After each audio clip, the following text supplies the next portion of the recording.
Olá a todos, os amigos do Centro Espírita Discípulo de Jesus.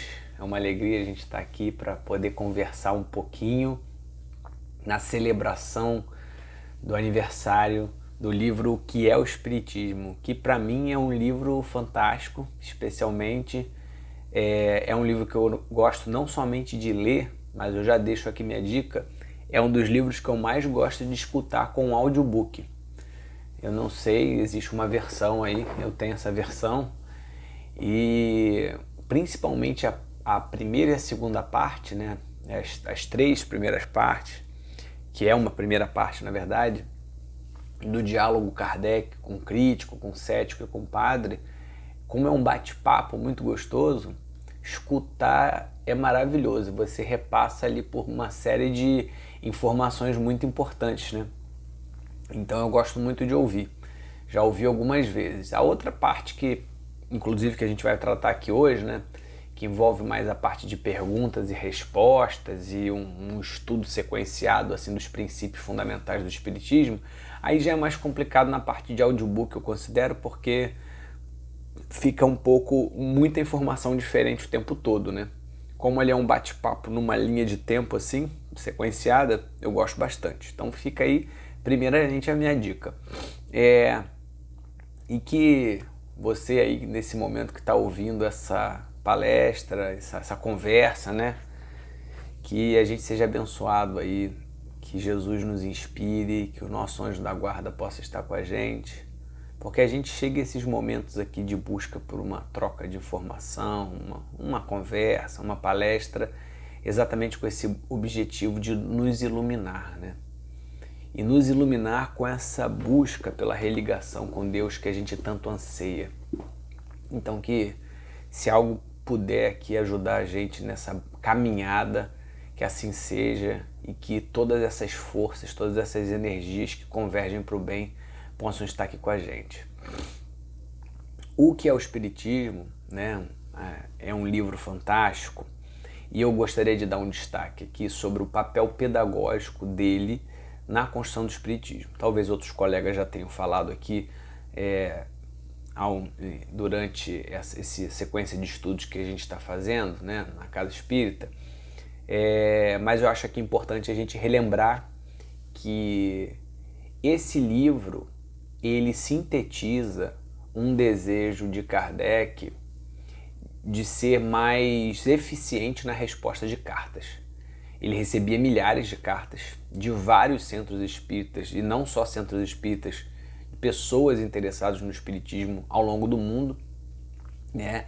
E o que Kardec faz, junto com certeza com a Amélie, olha, eu estou respondendo às vezes sabe quando você está com o seu WhatsApp ou um e-mail, qualquer forma de troca de informação que você tenha, e você às vezes tem que repetir a mesma tese, a mesma ideia, a mesma construção de uma ideia para uma pessoa, né, que tem ali umas dúvidas, que é uma dúvida fundamental, e que você saiba, sei lá, se é pelo seu trabalho, se não é do seu trabalho, uma receita de um bolo e algo desse tipo, né?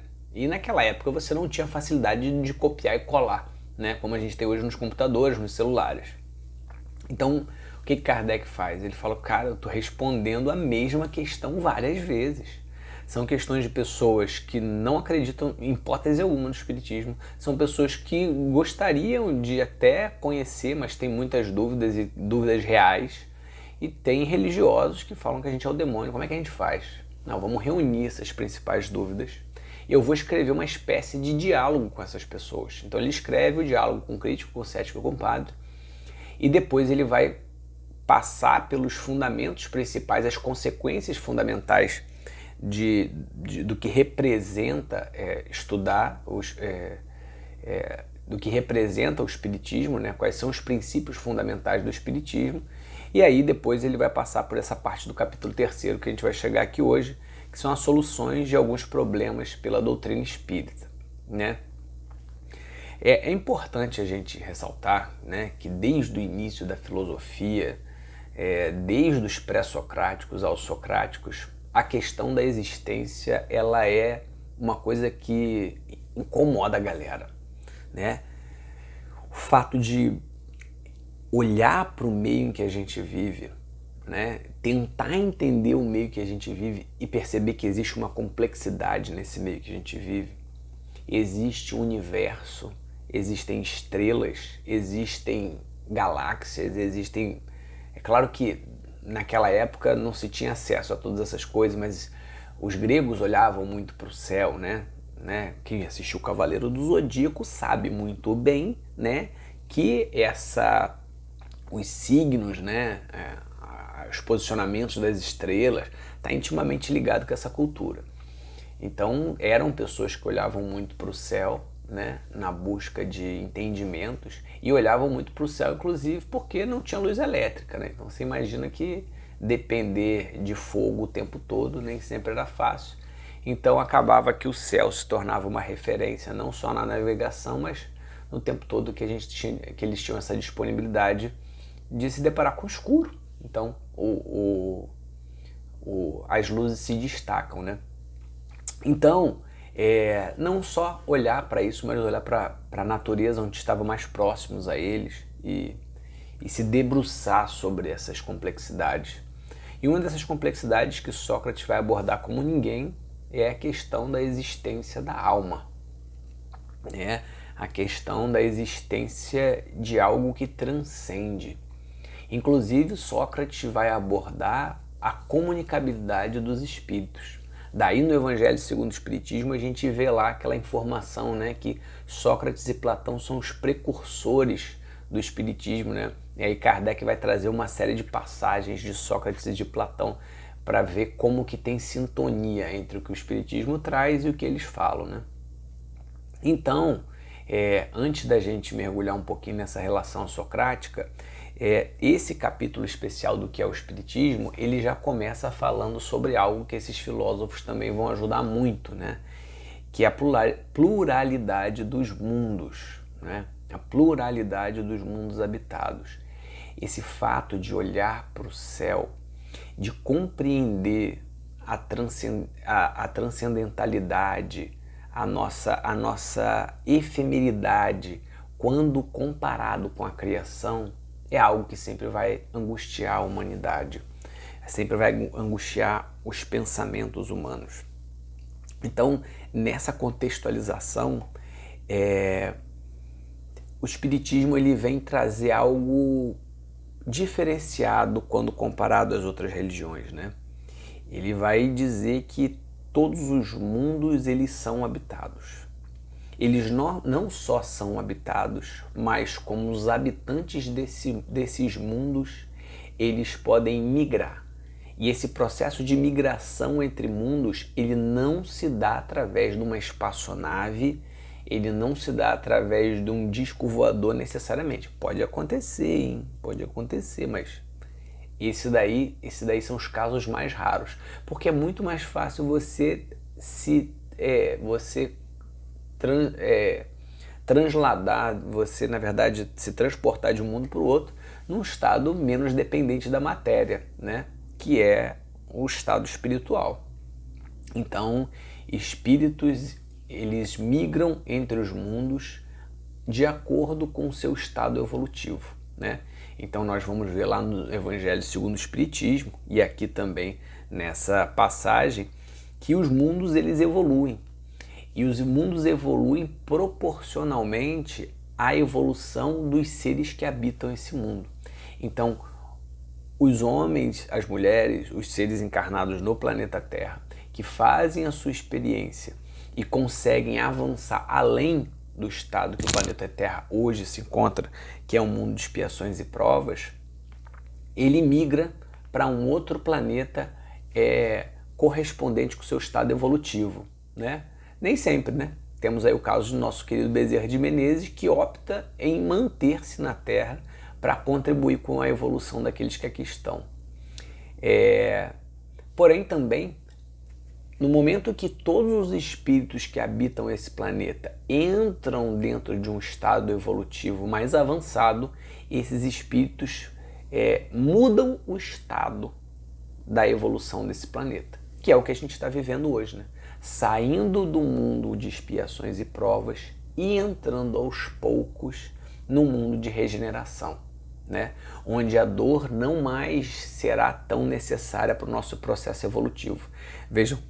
Vejam quanto hoje nós ainda precisamos da dor para nos avançar evolutivamente, né? Veja como está sendo necessário a dor hoje, século XXI, para a gente compreender que nós não podemos pensar separadamente uns dos outros num objetivo de uma vivência harmônica, né? Estamos passando por uma pandemia que poderia ser evitada de ser propagada ao nível em que ela chegou até hoje, de se propagar por todos os países da maneira que se propagou e que continua se propagando, né? O vírus ele vai ficando cada vez mais desenvolvido e ele é uma variante em dado país, como ocorreu no Brasil, como está acontecendo agora lá na Índia, ela muda toda a nossa forma de lidar com a pandemia, com a doença, né? Porque as vacinas elas vão precisando cada vez mais ser testadas para ver se essas variantes se elas conseguem ser eficientes contra essas variantes. Então, qual uma das consequências que a gente pode perceber desses ensinos? Primeiro, é que o número grande de doentes que nós temos, né, mostra o quanto a dor ainda faz parte do nosso convívio social. O quanto essa pandemia avançou, o quanto essa dor ainda faz parte do nosso convívio social. Nós ainda somos ineficientes a utilizar os mecanismos que podemos ter para poder evitar com que isso aconteça. Esse é o primeiro ponto.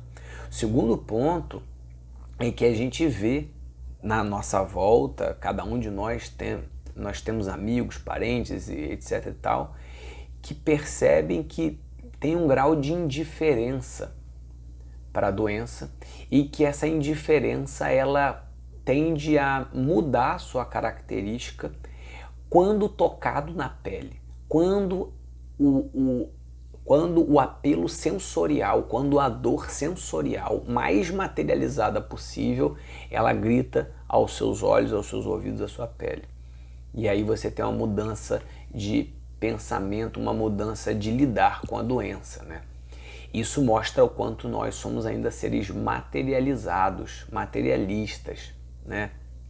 Ao passo que se nós tivéssemos a nossa empatia, o nosso coração, o nosso amor, a nossa sabedoria já utilizada a sua plena potência, nós não precisaríamos dessa experimentação sensorial tão dura, tão dolorida, tão explícita, para que a gente possa ter uma mudança de pensamento, uma mudança de conduta.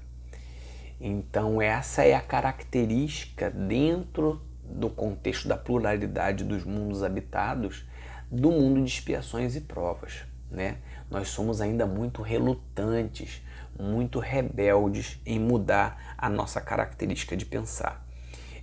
Indico para vocês que leiam também essa parte, né? Eu fiz aqui só uma pincelada porque ainda tem mais 3 tópicos para a gente abordar e eu queria dar um destaque especial para o tópico alma. Então, dentro desse capítulo 3, o Kardec ele vai abordar 3 tópicos, né? 4 tópicos. O primeiro, esse que eu falei com vocês, da pluralidade, e o segundo é a alma, né? Quando você vai lá começar a ler o Livro dos Espíritos, a gente já vai perceber ali no tópico 3, no tópico 2 da introdução, Kardec dando uma atenção especial para definir o termo alma, para que não haja uma redundância na forma de nós espíritas compreendermos esse conceito. Ele vai falar assim, olha, tem gente que entende a alma de diversas formas. A gente aqui vai ser objetivo dessas tantas formas. A forma do espírito entender a alma é assim. E ele vai dizer que a alma, ela é o espírito encarnado. A alma, ela não passa a existir no momento do nascimento. Ela existe antes da concepção, do nascimento, e ela continua existindo depois da morte, né? Só que o estado é diferente. A alma é o espírito quando encarnado, né? E aí a primeira questão que já vai ser colocada nesse ponto aqui, no nosso item do que é o espiritismo, é exatamente sobre a sede da alma, né? Kardec vai dizer que não existe uma sede dentro do nosso corpo, né? E que existe uma relação, na verdade, do perispírito, que molda, né? Ele vai deixar ali aquele molde muito próximo da construção do nosso corpo. Então a alma, ela vai estar, como o espírito vai estar habitando esta parte, né? Habitando esta parte. Porém, o perispírito é algo muito diferente do nosso corpo, né? Apesar de ter essas semelhanças, né? De estar imantado no nosso corpo, ele vai ter ali suas mudanças, né? O perispírito, como os próprios espíritos vão dizer, é uma substância vaporosa, sob condições naturais ela é invisível, mas pode mudar essa visibilidade, a sua tangibilidade também, de acordo com algumas situações, como o caso das aparições, das materializações e por aí vai. E também pode ter ali cores, né? Como o próprio, a gente vai ver no próprio Livro dos Espíritos, né? E não só cores, né? No caso, se a gente for colocar isso a título de uma coisa mais fácil da gente entender, aura, né? Ele vai conseguir também se propagar pela ação do pensamento desses espíritos. Ele molda o perispírito e consegue também entrar em contato, modificar, realizar uma ação no fluido cósmico universal, propagando, por exemplo, ali o nosso pensamento. Então a gente pode imaginar que a gente está numa água, né? O nosso perispírito está ali, né? Moldando ali aonde habita o nosso espírito, e quando a gente, de repente, a gente joga uma pedrinha nessa água, né? Então essa é a ação do nosso pensamento através do perispírito, jogar pedrinha na água. A água é o fluido cósmico universal e o nosso pensamento ele é transmitido através daquelas ondas ali, né? Então quem vai ali? Vai o nosso pensamento, é uma manifestação do espírito frente ao fluido cósmico universal. Mas esse ponto da alma ele é muito interessante, aí a gente volta lá no Sócrates, né? Que o Sócrates, ele, dentro das suas trocas de ideias ali, ele tem muito um objetivo claro. Quando ele é condenado à morte, ao final da sua fala no livro Apologia de Sócrates, escrito por Platão, ele vai dizer uma parada muito maneira. Ele vai falar assim: gente, tô indo, né? E eu peço vocês, ó cidadãos atenienses, se possível, puna os meus filhos, ou algo do tipo, puna os meus filhinhos se eles em algum momento achar que as coisas do mundo valem mais do que as virtudes. E também se eles acharem que são algo distante do que eles realmente são. Perceba aí que Sócrates faz uma espécie de comparação entre o mundo material e o mundo espiritual, dizendo que o que habita, o que vem de dentro, o que mora em nós é muito, muito, muito e infinitamente mais importante do que aquilo que está do lado de fora. Dar um valor muito maior aos bens materiais, às coisas, do que às virtudes. Já dizia Jesus, né, que dentro do o nosso tesouro, onde está o nosso tesouro, está o nosso coração. Então ele vai falar que as nossas maiores riquezas são essas que habitam na alma, que a gente está vendo aqui nesse tópico do capítulo, e vai dizer também sobre a gente achar aquilo que a gente não é, a nossa real identidade. Qual seria, galera, a nossa real identidade? Qual seria a sua, meu amigo, minha amiga, real identidade? Será que você é a sua profissão? Será que você é a sua raiva? Será que você é a sua alegria? É o seu sorriso, às vezes tão característico que as pessoas dizem? O que é você, né? Será que você é o que você sabe? O que você conhece? O que você decorou? Bem, Essas e outras questões são muito importantes e estão contidas aqui nessa pequena parte aqui do tópico do livro que é o Espiritismo, né? E vai falar não só sobre esses tópicos sobre essas partes que eu acabei de falar aqui com vocês, mas também sobre o momento da união do corpo, da alma com o corpo, né? Vai falar ali sobre o processo da concepção, vai falar também o estado da alma e sua origem, né? Que nós somos criados simples e ignorantes, né? E aí sem conhecimento inclusive do bem e do mal.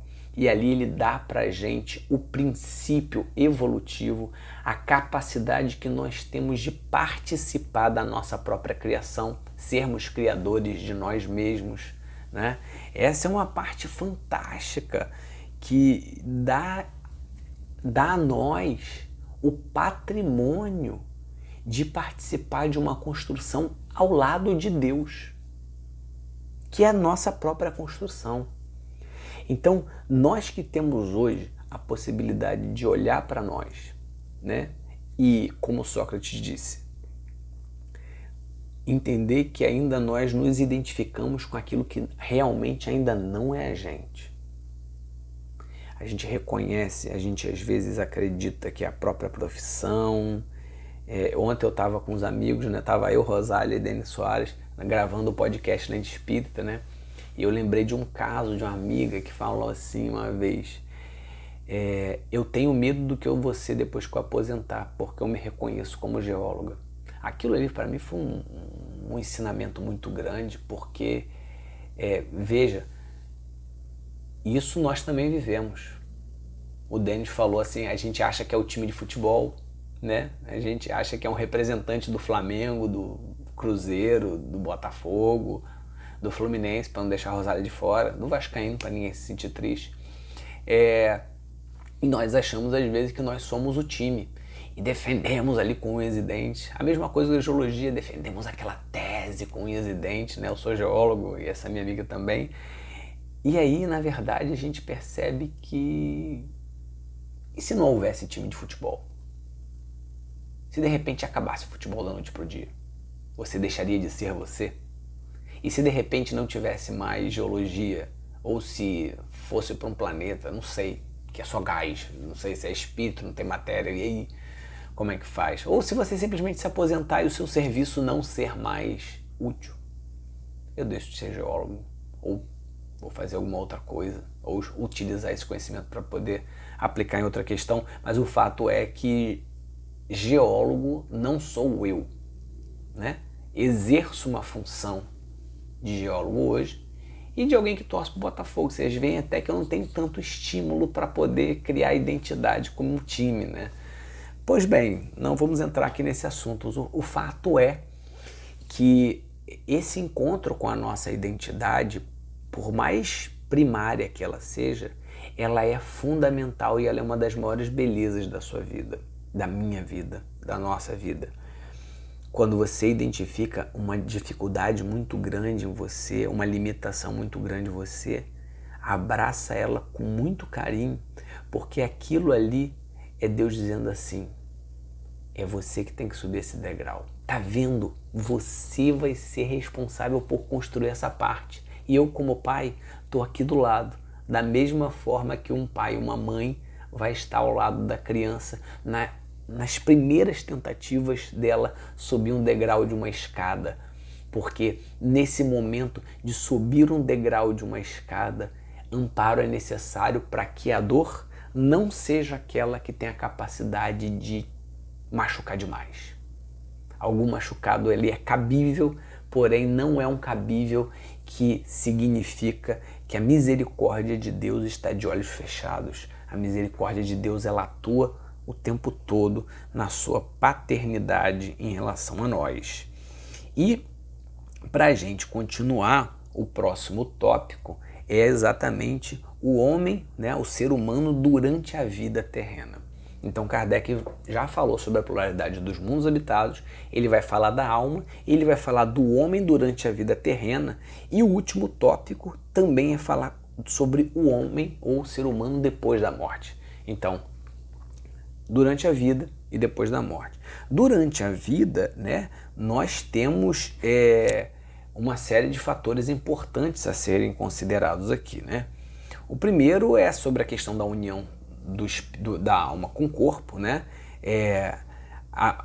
E ele vai desenvolver ali dentro desse processo, no limiar da evolução, os estágios que estão contidos dentro desse momento encarnatório. A fase da infância, como uma criança desenvolve os seus conhecimentos e como que o corpo limita às vezes o conhecimento de um espírito, né? Vai falar também sobre as limitações, as deficiências que muitos de nós têm ao nascer, que limita a nossa cognição, por exemplo, se isso é uma limitação do espírito ou do corpo, né?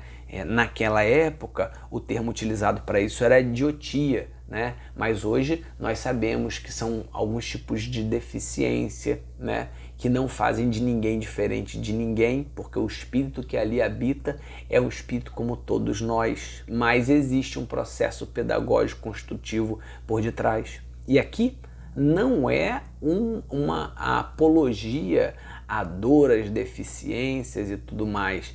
Não é uma condescendência com as causas da dor, que muitas delas podem ser evitadas, mas é aqui a nossa capacidade de entender que toda dor ela vem e tem por si só um sentido pedagógico. Então a gente vê às vezes ali uma criança que vivencia a experiência do autismo, né? E não precisamos ali cerrar os nossos olhos para o que a matéria vê, né? Existem muitas outras relações que estão acontecendo além dos olhos, né? Além do que a gente pode ver, né? O que o espírito vive em sua plenitude, ele é profundamente tocado. E esse espírito vive uma experiência que muito possivelmente, se ele tivesse a possibilidade de se expressar por completo, aquela relação não ocorreria desse jeito, né? Seria uma relação ainda mais difícil, vista as memórias, vista as experiências vividas no passado e aquilo que vem de uma maneira inata, né? Então, um outro tópico já entrando é a inteligência inata dessas crianças, né? Mozart, desde os 4 anos, tocando piano, fazendo a sua primeira sinfonia aos 7, né? De onde vem essa inteligência de Mozart, né? Como compor, esses dias minha esposa está me contando de uma criança que com 4 anos está escrevendo em russo, sem ninguém ter ensinado a ela. Da onde vem essa inteligência? Essas inteligências vêm de experiências pretéritas que ficam ainda ali associadas ao corpo, né? E no tópico final, Kardec vai conversar com os espíritos, né? Exatamente sobre a morte e como se opera essa morte, né? Como é que se opera essa separação da alma e do corpo, como que vai ocorrer também não só essa separação, mas estando fora do corpo, né? Como que essa comunicação se dá, né? Se a gente pode, por exemplo, ver a Deus no momento em que o corpo deixa a alma. Vejam que essas são perguntas naturais dele receber como carta, né? Então, morri, eu já vejo Deus? Não, não é bem assim, né? Existe uma proporcionalidade, né, na nossa evolução, na nossa capacidade de sentir e perceber os espíritos à nossa volta, que dirá Deus, né? Nesse caso, quanto mais materializados somos, mais poeira tem nos óculos dos nossos olhos